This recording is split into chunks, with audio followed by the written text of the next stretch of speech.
My name is Rachel Thompson. I'm 34 years old, and this is the story of how my father handed my sister the keys to our $200 million tech company, only to call me in panic when she lost our biggest client worth $8 million. You see, for 8 years, I built our company's entire technical infrastructure from scratch, while my sister Victoria was getting her MBA at Harvard. The day she graduated, Dad made her COO. The day she signed that disastrous contract without my review, he tried to make me the scapegoat in front of our entire board. What he didn't know was that 5 years earlier, I'd negotiated something into our investment terms that would change everything. Before we dive into what happened in that boardroom, please take a moment to like and subscribe, but only if you genuinely connect with stories about standing up for your worth in the face of family betrayal. I'd love to know where you're watching from and what time it is there. Drop it in the comments below. Now, let me take you back to 6 months ago when this whole disaster began. 6 months ago, I was exactly where I'd been for 8 years, in my office at 2 a.m., debugging code that would become the backbone of our platform. I joined Dad's startup when it was just him, me, and a dream to revolutionize supply chain logistics through AI. While my friends were out living their 20s, I was writing algorithms that would eventually process $50 million in transactions daily. Dad always introduced me the same way at investor meetings. This is Rachel, our technical genius. She doesn't understand the business side, but boy, can she code. That stung every time, but I swallowed it. After all, my code had taken us from a garage startup to a company worth $200 million. Then Victoria graduated from Harvard Business School. The announcement came via company-wide email on a Monday morning. Effective immediately, Victoria Thompson joins us as Chief Operating Officer, reporting directly to me. No interview process, no discussion with the board, just pure nepotism wrapped in a press release about bringing fresh strategic thinking to our leadership team. I remember our first executive meeting with Victoria at the helm. She'd prepared a 40-slide deck about synergistic market penetration and leveraging core competencies. When I asked about the technical feasibility of her proposed timeline, she laughed, actually laughed, and said, "Rachel, that's why we have you. To figure out the how. I handle the what and the why." The room went quiet. Board members exchanged glances. Marcus Chen, our chief legal officer, cleared his throat but said nothing. Jennifer Walsh from Apex Ventures, our lead investor, typed something on her phone. But nobody challenged her. Nobody challenged him. That night, while Victoria celebrated her first day with champagne at a trendy downtown bar, I was in the server room, implementing the security protocols she'd promised a client without checking if we had the infrastructure. The signs were everywhere, if you knew where to look. In every strategy meeting, Victoria would present her vision, while I sat silent, calculator in hand, mentally tallying the technical debt she was creating. When I'd speak up, "We need 6 months minimum for that integration," Dad would pat my shoulder. "Rachel's being conservative, as usual. Victoria, proceed with your timeline." It became a pattern. Victoria would promise. I would warn. Dad would override. The breaking point came during our quarterly board meeting. Victoria announced she'd identified a game-changing opportunity with Megacorp, potentially worth $8 million annually. The board lit up. Dollar signs practically danced in their eyes. When I asked to review the technical requirements, Victoria brushed me off with 5 words that would later haunt her. "I've got this handled, Rachel." I watched our senior engineers' faces during her presentation. Tom, who'd been with us since year 2, was shaking his head.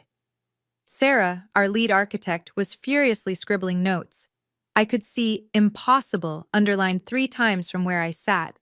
But when the floor opened for questions, they looked at me, then at Dad's proud face as he beamed at Victoria and stayed silent. That afternoon, I found 3 resignation letters on my desk.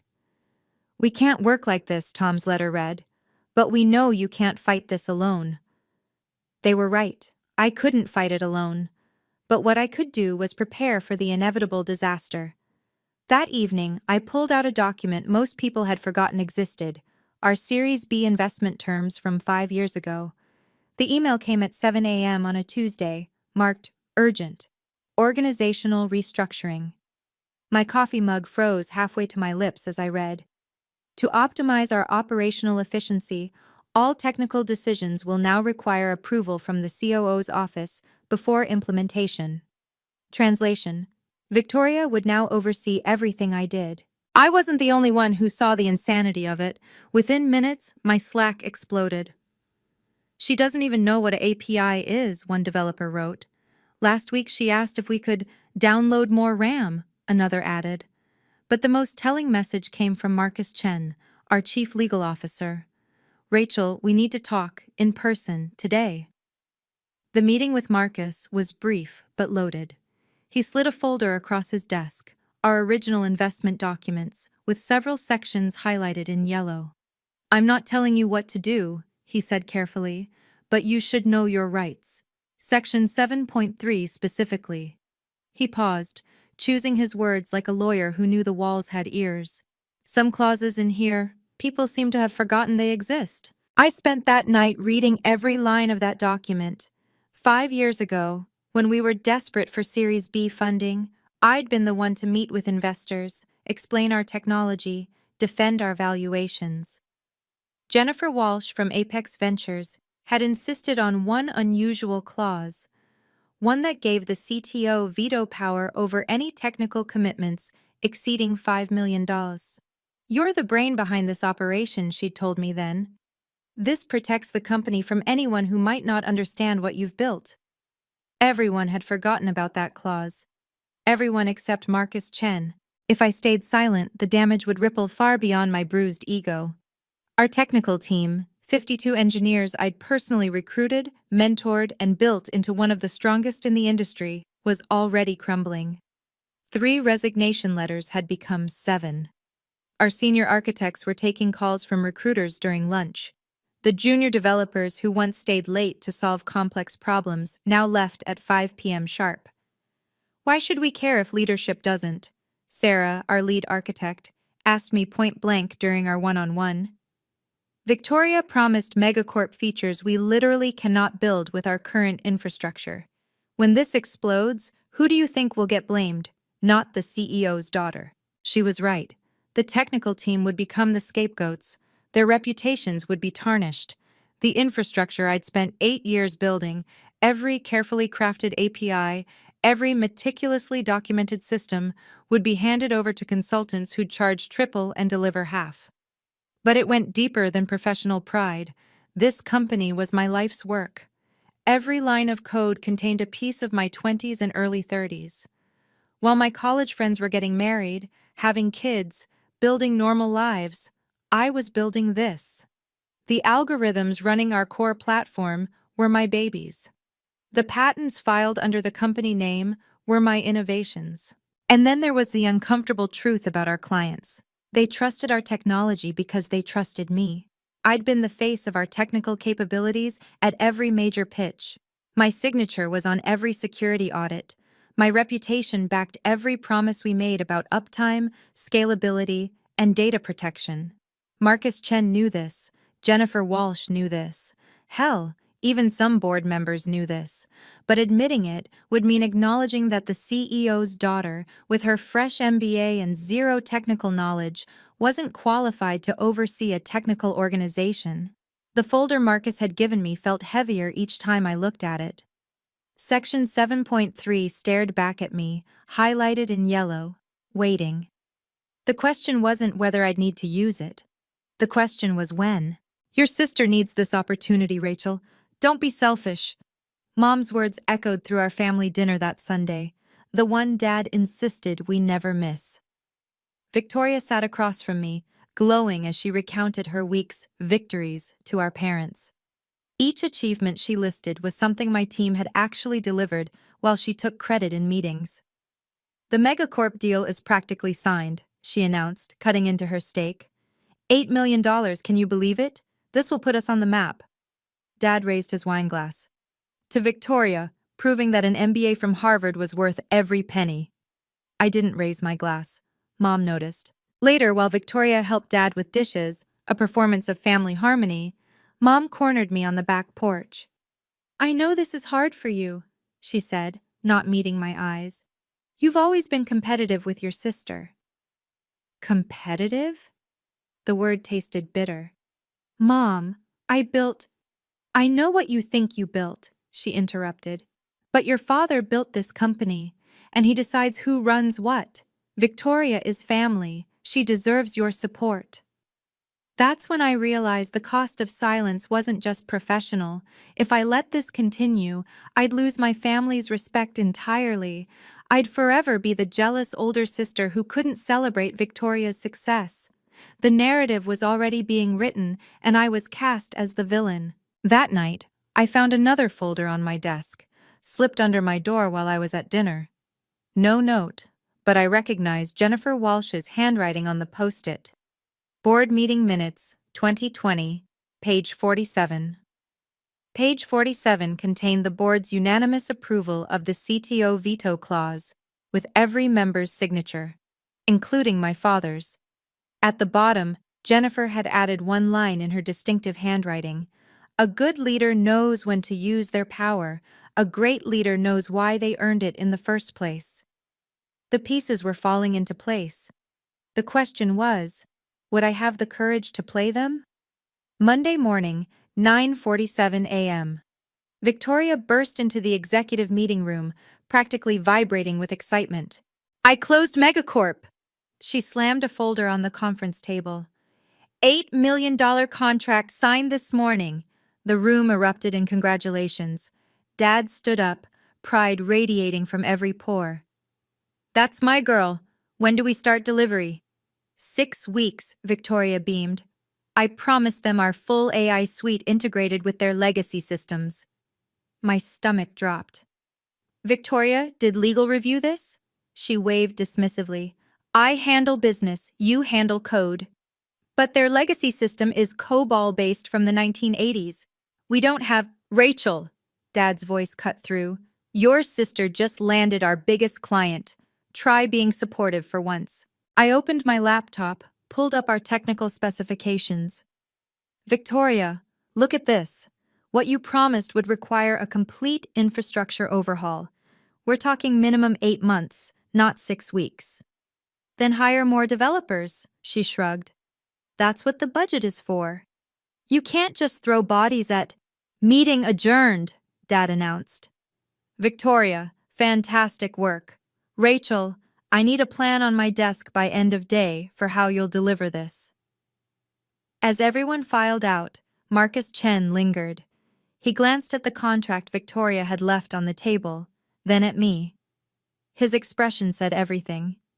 "This is it." Tom, my senior engineer, was waiting outside. "Please tell me she didn't promise them real-time COBOL integration." I showed him the contract. He went pale. "We're screwed, aren't we?" he asked. Not we, I thought. She. 2 weeks into the Megacorp project, the impossible became undeniable. Victoria had promised them features that existed only in her imagination. Real-time data migration from their 40-year-old mainframes, AI-powered predictive analytics on unstructured COBOL data. And, this was the killer, guaranteed 100% uptime during the transition. She promised them what? Sarah, our lead architect, stared at the requirements document like it might spontaneously combust. "It gets worse," Tom added, pulling up his laptop. "She told them we'd have a working prototype by Friday, this Friday." The entire technical team gathered in our war room, the whiteboard covered in increasingly desperate calculations. Every approach we mapped hit the same wall. What Victoria promised was technically impossible with our current infrastructure and timeline. "Can we hack something together?" a junior developer suggested. "Just for the demo?" "And when it fails in production?" I asked. "When Megacorp's entire system crashes because we built on a foundation of lies?" That's when my phone buzzed. Marcus Chen. "Megacorp's legal team is asking about our liability insurance. They're thorough." I made a decision. Everyone, document everything. Every impossible requirement, Every shortcut Victoria demands, every warning you give, email trails, Slack messages, everything. You think this will blow up? Sarah asked. I know it will. Thursday night, 11 p.m. Victoria stormed into my office. Where's the prototype? The demo is tomorrow. There is no prototype. What you promised is impossible. Nothing's impossible if you work hard enough, she snapped. Maybe if you spent less time documenting and more time coding. Victoria, I'm trying to protect you. Call Megacorp, renegotiate. Tell them you need more time. She laughed. I don't need protection from my older sister. I need you to do your job. She'd learned soon enough that some things can't be fixed with an MBA and confidence. Friday's demo was a massacre in slow motion. Victoria had insisted on hosting it at Megacorp's headquarters, in front of their entire executive team. She'd even invited 2 board members to witness her triumph. What they witnessed instead was a system crash so spectacular it took down Megacorp's test environment for 6 hours. The call came at 4 p.m. from Megacorp's chief technology officer. I put him on speaker in Dad's office. Your system just corrupted 3 months of our test data, his voice was ice. Our legal team is reviewing the contract. This is beyond unacceptable. Dad's face went from red to white. There must be some misunderstanding. No misunderstanding. Your COO promised capabilities you don't have. We're not just terminating the contract. We're considering legal action for misrepresentation. After he hung up, the silence was deafening. Victoria stood frozen. Her usual confidence evaporated. Dad turned to me, and I saw it in his eyes. He was already formulating how to blame this on the technical team. Emergency board meeting, he announced. Tomorrow, 9 a.m. Full attendance required. As I left his office, Marcus Chen was waiting in the hallway. Did you document everything? Every email, every warning, every impossible promise. He nodded. Good. You'll need it. That night, I received a text from Jennifer Walsh. I'll be at tomorrow's meeting. Some things need to be said publicly. The stage was set, $8 million gone, a lawsuit pending, and Dad was about to throw me under the bus to save his golden child. He had no idea what was coming. If you've ever been in a situation where your work was undervalued or your expertise dismissed, you know exactly how I felt in that moment. The frustration, the injustice, the exhausting weight of being right but unheard. It's something too many of us face. I'd love to know where you're watching from and what time it is there. Drop a comment below. I read every single one, and your stories of similar experiences keep me going. What happened next in that boardroom changed everything. But first, let me tell you about something I'd negotiated 5 years earlier. 5 years ago, we were desperate. The Series A money was running out, and without Series B funding, Dad's dream would die. He was too proud to admit it, but I saw the bills, the burn rate, the 3 months of runway left. Jennifer Walsh from Apex Ventures was our last hope. She'd turned us down twice already. But she agreed to one final meeting, with one condition. She wanted to meet with the technical founder, alone. Your father builds relationships, she told me over coffee. Your sister, still in school, sells dreams. But you build reality. Show me what's real. For 3 hours, I walked her through our architecture, our patents, our algorithmic advantages. She asked questions that cut to the bone of our technology. No fluff, no promises, just capabilities and limitations. I'll invest, she finally said. 20 million. But I have one non-negotiable condition. She pulled out a term sheet, pointing to a clause she'd added in red ink. The CTO must approve any technical commitment over $5 million. Not the CEO, not the COO when you eventually hire one, the CTO. My father won't like that, I said. Your father needs this money, she replied. And I need to protect my investment from people who don't understand what they're selling. Dad fought it for a week. But with payroll due and no other options, he signed. The board approved unanimously. They needed Jennifer's money too badly to argue. This clause will never matter, Dad told me that night. We're family. We make decisions together. But Jennifer knew better. Before leaving, she pulled me aside. Power isn't given, Rachel. It's negotiated and documented. Remember that. 5 years later, sitting in my office before the emergency board meeting, I finally understood what she meant. The morning of the board meeting, two separate conversations changed everything. Marcus Chen appeared in my office at 7 a.m., earlier than I'd ever seen him. "I've reviewed the Megacorp contract," he said, placing a legal brief on my desk. "Victoria never sent it to legal for review. She signed it herself, without proper authority." "What does that mean?" "It means she violated corporate governance protocols. But more importantly," he flipped to a highlighted section, "any technical commitment over 5 million requires your signature. This contract doesn't have it." My heart raced. So the contract is void, legally void. Megacorp can't sue us for a contract that was never valid. An hour later, Jennifer Walsh called. "Rachel, I've spoken with 3 other board members. We're concerned about the governance failures this situation represents." "Concerned enough to do something about it?" "The board has obligations beyond family loyalty," she said carefully. "We have a fiduciary duty to all shareholders. When someone violates that duty, we must act. Even if that someone is the CEO's daughter?" "Especially then." She paused. "Do you remember what I told you 5 years ago? About power being negotiated and documented?" "Yes. Today, you'll see why I insisted on that clause. The board voted unanimously to approve it, including your father. That vote is documented in the minutes. Page 47 if you're curious."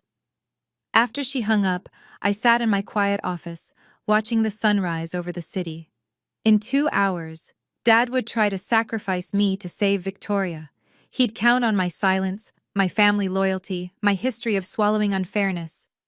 He was about to learn that even the quiet ones have limits, and more importantly, that sometimes the quiet ones have power.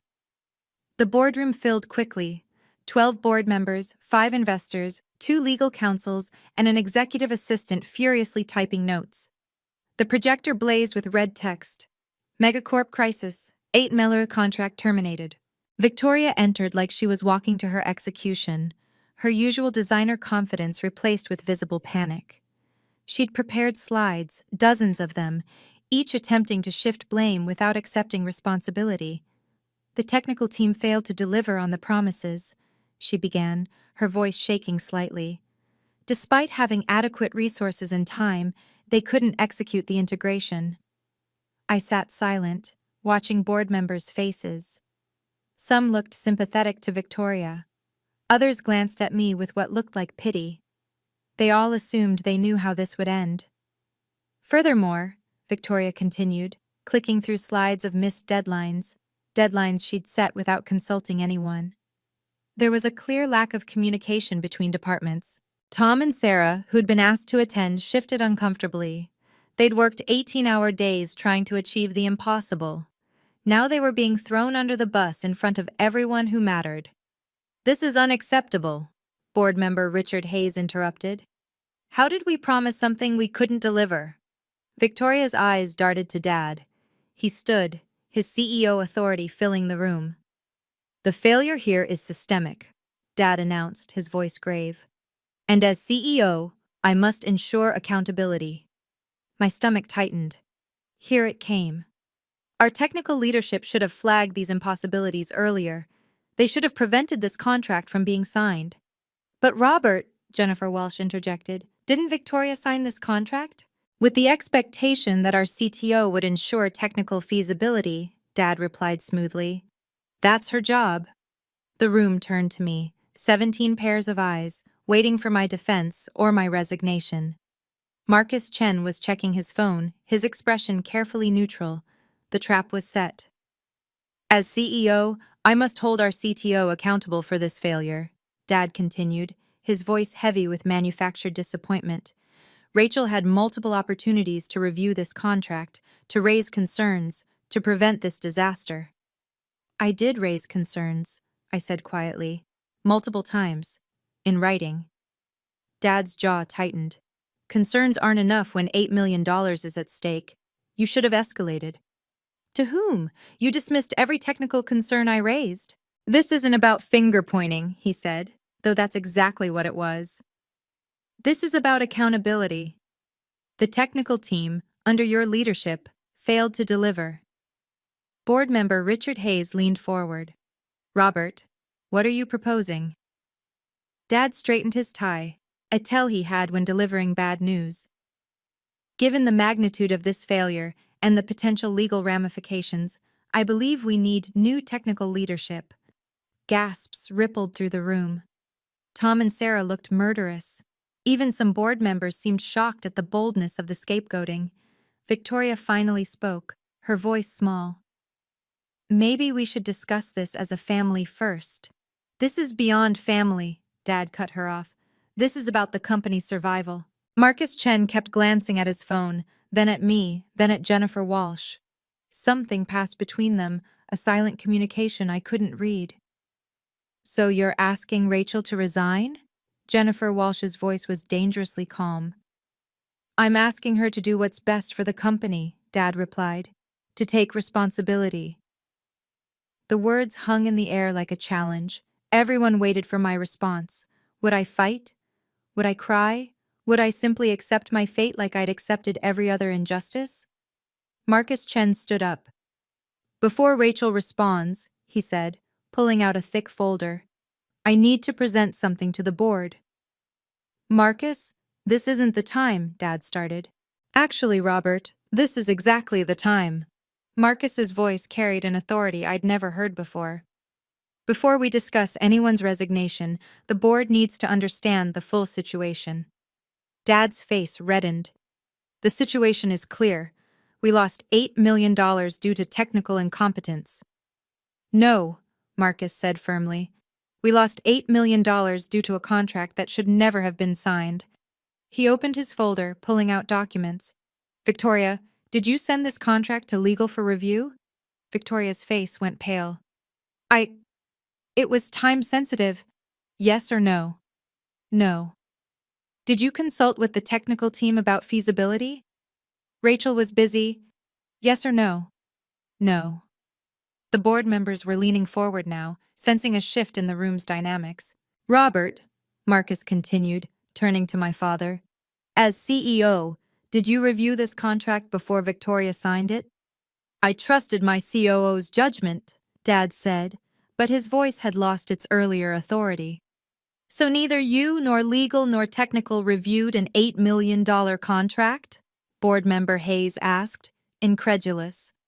The silence was deafening. Dad recovered quickly, his years of boardroom experience showing.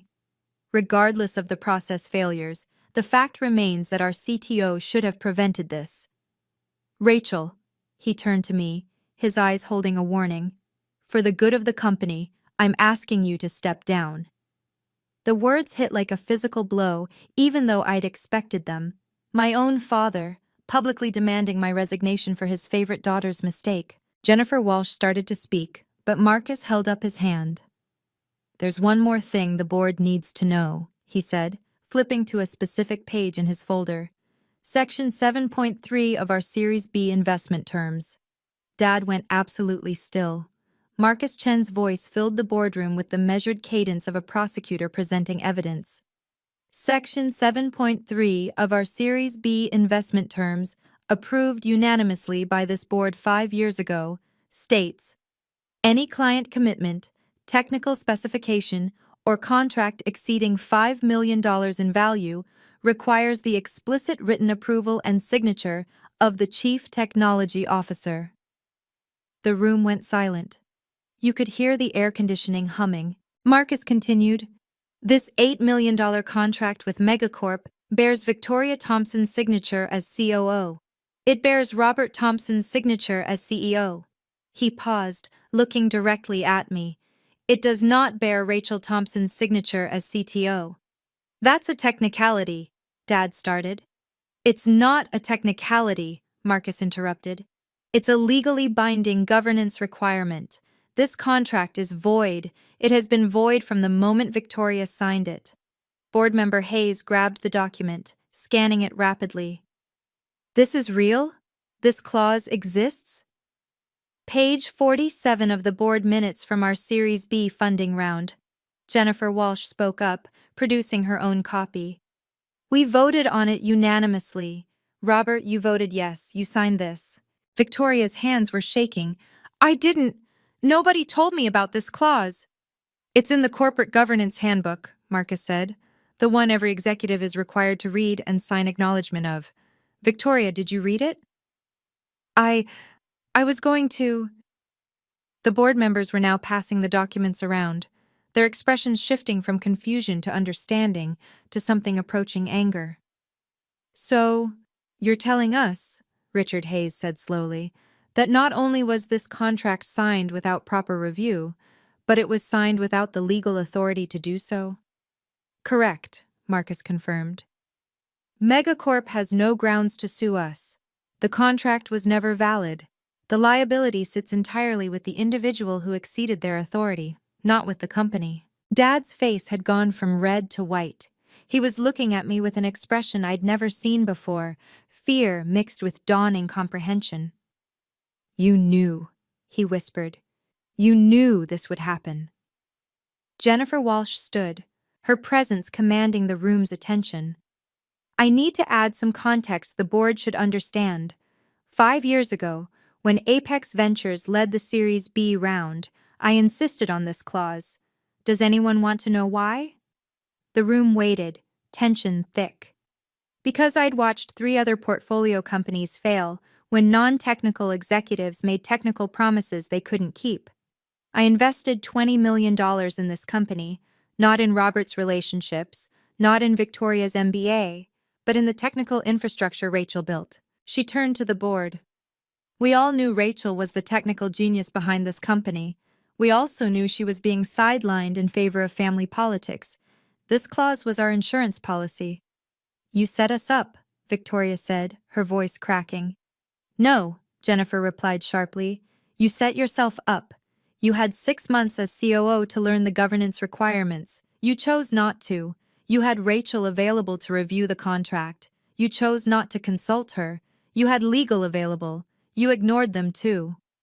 Board member Susan Martinez, who'd been silent until now, spoke up. I'm looking at the email trail Marcus forwarded. Rachel, you warned about this contract 17 times. 17 documented warnings that Victoria and Robert ignored. She pulled up her tablet, reading, quote, this timeline is technically impossible. Quote, we need minimum 8 months for COBOL integration. Quote, please have legal review before signing. Quote, I have not approved this contract. Each quote landed like a hammer blow. Victoria sank lower in her chair with each one. And this one, Susan continued, sent the night before the demo. For the record, I cannot and will not sign off on this contract as it violates our technical capabilities and our governance protocols. Why didn't you tell me about the clause? Dad demanded, looking at me. Jennifer answered for me. She tried, Robert. There are 3 emails where Rachel specifically referenced Section 7.3. You responded to exactly none of them. Richard Hayes, the senior-most board member, stood slowly. His voice carried decades of boardroom authority. Robert, this is a governance crisis. Your daughter operated outside her authority, ignored corporate protocols, and exposed us to massive liability, and you enabled it. The contract is void, Dad protested weakly. There's no liability. The reputational damage is done. Hayes cut him off. Megacorp is telling everyone we're incompetent. Our other clients are asking questions. And now we learn it's because your COO, who you hired without proper process, didn't even read the governance handbook? The other board members were nodding. The tide had turned completely. I move for an immediate vote, Jennifer announced, on restructuring our executive team to prevent future governance failures. You can't, Dad started. Actually, we can, Hayes interrupted.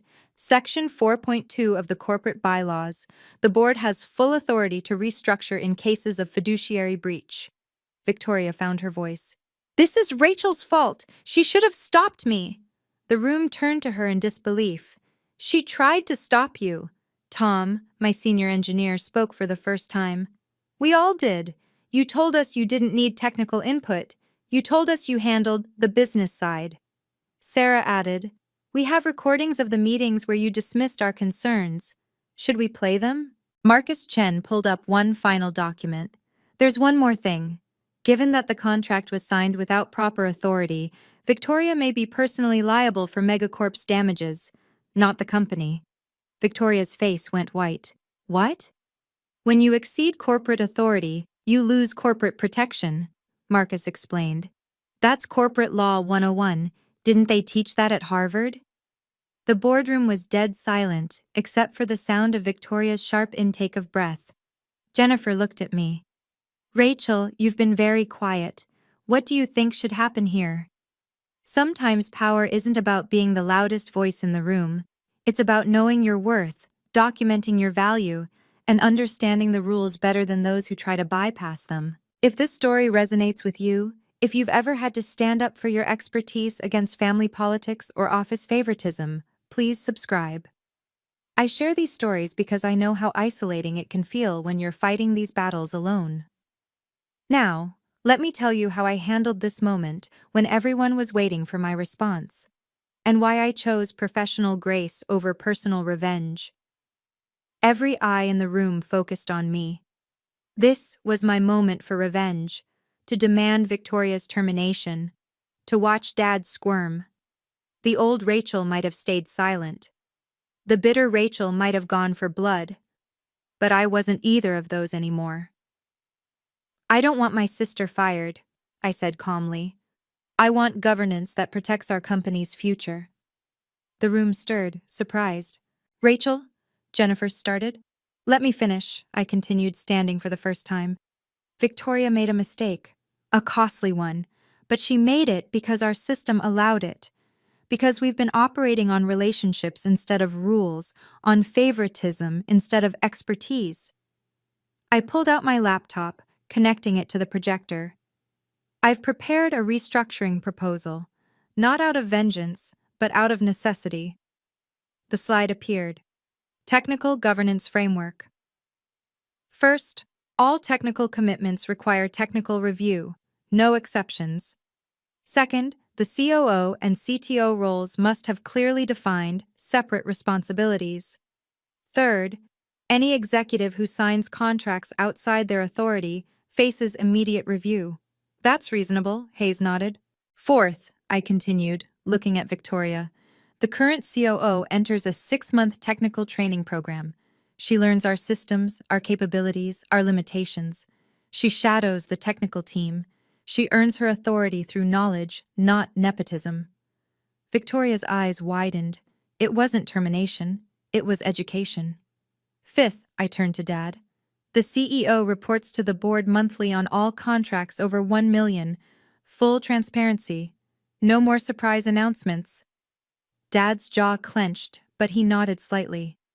"And finally," I said, "we hire an independent chief operating officer from outside the family. Victoria can be deputy COO during her training, then we reassess." The board members were nodding, some even smiling. "This isn't about punishment," I concluded. "It's about building a company that survives beyond family drama. We're worth $200 million. It's time we acted like it." Jennifer Walsh started clapping. One by one, others joined. "I move to adopt Rachel's proposal immediately," Hayes announced. "Seconded," 3 board members said simultaneously. "All in favor?" 12 hands raised. Even Marcus Chen looked impressed. Dad raised his hand last, defeated but perhaps for the first time, seeing me clearly.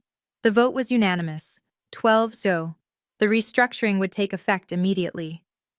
"Furthermore," Richard Hayes added, "I move that Rachel Thompson be elevated to co-CEO, focusing on technical strategy and operations, while we search for an external, business-focused co-CEO." The motion passed 11-1. Dad was the only dissent. As the board members filed out, each stopped to shake my hand. "Should have done this years ago," Susan Martinez whispered. "Your father's a good salesman, but this company runs on your code." Victoria remained frozen in her chair, staring at the table. When the room emptied except for family and Marcus, she finally spoke. "I could be personally sued?" Marcus nodded. Potentially. But Megacorp seems more interested in salvaging a relationship than pursuing litigation, if we approach them correctly. How? Dad asked, his CEO bravado completely deflated. I answered. We tell them the truth. The contract was invalid. We offer them a realistic proposal with proper technical review. And we give them a discount for the inconvenience, maybe a $2 million pilot program to start. You'd help? Victoria asked, tears threatening. After everything? You're my sister, I said simply. But you're also an executive who needs to learn. This isn't charity. You'll earn your place, or you'll lose it. Your choice. Dad stood abruptly and walked out without a word. His silence said everything.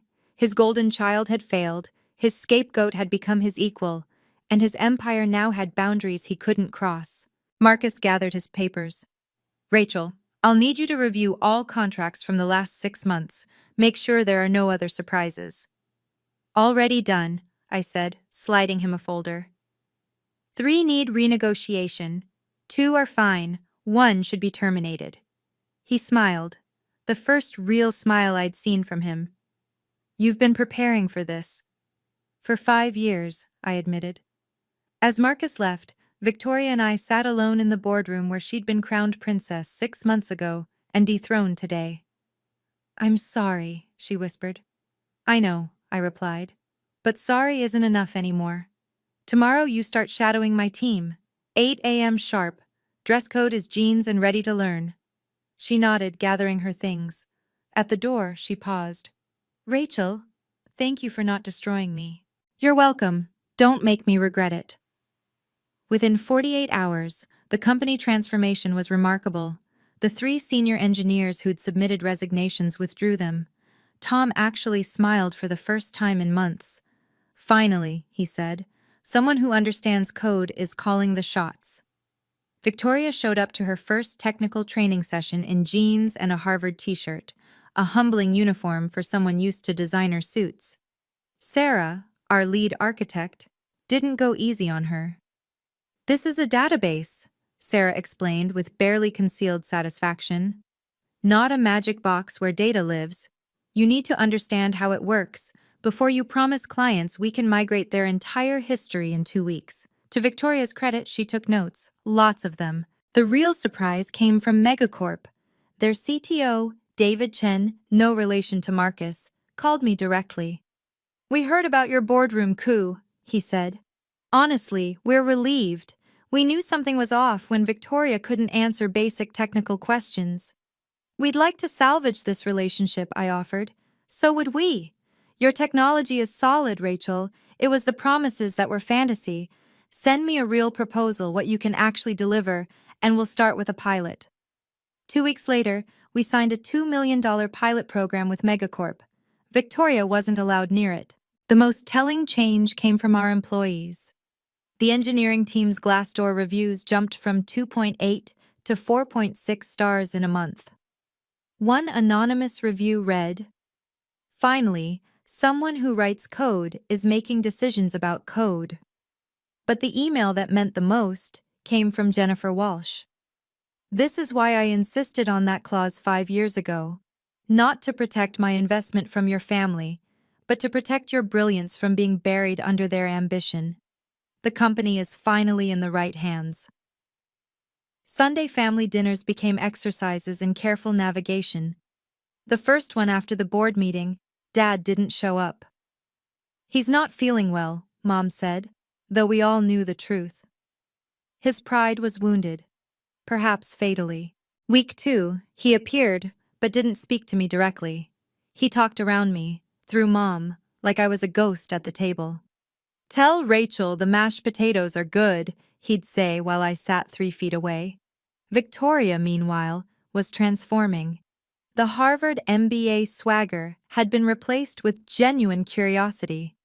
Rachel, can you explain why our API can't handle parallel processing at scale? She asked over dessert, pulling out her training notebook. Not at dinner, Mom interrupted, but there was something new in her voice. Respect, maybe? Week 3 brought the breakthrough. Dad finally looked at me directly. The board wants quarterly reports on the technical roadmap. I'll have them ready by Monday, I replied. Good. He paused, struggling with the next words. The Megacorp pilot is going well, I hear. Ahead of schedule and under budget. He nodded, returning to his meal. It wasn't an apology, but it was acknowledgement. Mom pulled me aside while doing dishes. I was wrong, she said quietly. I thought you were jealous of Victoria. I didn't realize you were protecting the company from her. From us. I wasn't protecting the company, I corrected. I was protecting what I built. There's a difference. She studied me for a long moment. You're different now. Stronger. No, I said. I'm the same. You're just finally seeing me. That night, Victoria texted me. Dad's been reading books on technical architecture. I saw them in his office. I think he's trying to understand your world. Maybe he was. Or maybe he was just trying to understand how he'd missed what everyone else had started to see. 6 months later, our company was unrecognizable, in the best way. We'd hired James Morrison as co-CEO, a former Microsoft executive who actually understood technology. He and I worked like a well-oiled machine. I handled product and engineering, he handled sales and partnerships. Every major decision required both our signatures. You know what I love about this setup? James told me during our weekly one-on-one. I can promise clients the moon, and you'll tell me exactly why we can only deliver the space station. And that's perfect. Victoria had completed her technical training. She wasn't a programmer, but she understood our capabilities and limitations. More importantly, she'd learned humility. Her new role as VP of Strategic Partnerships, reporting to James, not Dad, actually suited her. She could charm clients, but now she knew what not to promise. The numbers told the story. Revenue up 40% in 6 months. Employee retention at 94%. Client satisfaction scores higher than ever. We just closed Series C, Jennifer Walsh announced at the board meeting. $50 million at a valuation of $300 million. The investors specifically cited the new governance structure as a key factor. Dad, now chairman of the board with limited operational input, managed a small smile. Good work, everyone. After the meeting, he stopped me in the hallway. Rachel. Yes? I've been thinking about succession planning. When I retire in 2 years, the board will need to choose a permanent CEO structure. Okay. He met my eyes. You should know you're the front runner. You and James as permanent co-CEOs. The board trusts you. And you? I asked. Do you trust me? He was quiet for a long moment. I'm learning to. You saved the company from my blindness. That's not easy to admit. It was the closest to an apology I'd ever get. The real victory wasn't the title or the vindication. It was the boundaries I'd learned to set and hold. When Dad tried to bypass the new structure to push a pet project, I held firm. Submit it through the proper channels like everyone else. He did grudgingly. The project was rejected for good reasons, and he accepted it. When Victoria wanted to fast-track a partnership because the CEO was her B-school friend, she came to me first. I know this needs technical review. Can we prioritize it? She'd learned to ask, not demand. When Mom suggested I go easier on family during a particularly tense negotiation, I smiled. I treat family exactly like I treat everyone else, with respect and high standards. That's the kindest thing I can do. The most profound change was in how I saw myself. For years I'd accepted the narrative that I was just technical, brilliant but limited. Now I understood that technical expertise wasn't a limitation, it was the foundation everything else was built on. You know what changed everything? Marcus Chen asked me over coffee, 6 months into the new structure. You stopped asking for permission to use your power, you just used it. He was right. The clause had always been there. My expertise had always been valuable. The board's respect had always been available. I'd just been too focused on family harmony to claim what was already mine. But here's the thing about power. It's not about domination, it's about protection. Protecting what you've built, protecting your team, protecting the company from those who would damage it through ignorance or ego. Victoria understood this now. I was so angry at first, she admitted during one of our regular one-on-ones. I thought you'd betrayed me, but you saved me from myself. If that contract had gone through, if I'd actually been sued personally, I would have lost everything. You still could have, I reminded her. The board could have fired you. But you didn't let them. No, I agreed. Because destroying you wouldn't have fixed the problem. Teaching you did. She nodded, then surprised me by adding, I'm glad you're co-CEO. The company needs someone who understands what we're actually selling, not just how to sell it. Today, 2 years after that explosive board meeting, I'm CEO of a company valued at $500 million. Not co-CEO anymore. James retired last month, and the board voted unanimously to give me full control. Even Dad voted yes. Victoria is our Chief Revenue Officer, and she's excellent at it. She knows exactly what we can deliver and sells it brilliantly. She still keeps her technical training notebook on her desk, referring to it during client calls. Dad retired as chairman last year. In his farewell speech, he said something that shocked everyone. My greatest accomplishment wasn't building this company. It was hiring Rachel, even if I didn't realize it for far too long. But this story isn't about winning or losing, about family reconciliation or corporate success. It's about something simpler and more important, knowing your worth and protecting it. 5 years before the crisis, I negotiated one clause into a contract. Not because I planned for this specific scenario, but because I knew my value needed protection, especially from, those who claim to love me. Your expertise has value. Your contributions matter. And sometimes the people who should recognize this the most are the ones who see it the least. Document your worth, negotiate your protections, and when the moment comes, because it will come, don't hesitate to use them, not for revenge, but for justice. Not to destroy, but to build something better. The quiet ones, the technical ones, the ones labeled just good at something. We're not just anything. We're the foundation. And foundations, when properly protected, can outlast any storm. My name is Rachel Thompson. 2 years ago, I saved my company from my family's blindness. Today, I run it with clear vision and firm boundaries.